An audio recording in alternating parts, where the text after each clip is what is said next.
ଆପଣ ପରିଚୟ? ମୋ ନାଁ ହେଉଛି ମଙ୍ଗୁ, ଜୟନ୍ତରା ପଞ୍ଚାୟତ ବ୍ରାହ୍ମଣୀ କୁଳୁ ଆମ ଗାଁ।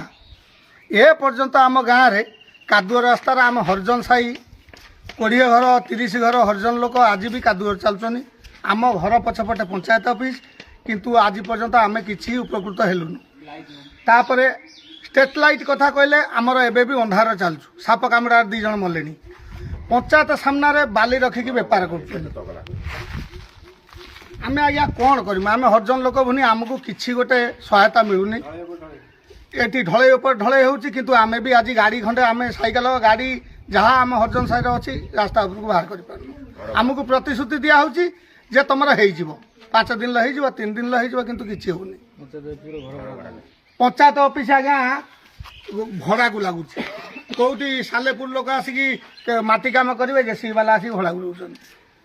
ଏଗୁଡ଼ା ଆମେ ଆଉ କିଛି କହିପାରୁନୁ କି ସହିପାରୁନୁ। ସେଥିପାଇଁ ଆଜି ଆମେ ଜୟନ୍ତରା ପଞ୍ଚାୟତ ଅଫିସ୍ ବନ୍ଦ ଡାକରା କରିକି ଏଠି ଆମେ ବସୁ ଗାଁ ଯାକେ ଲୋକ।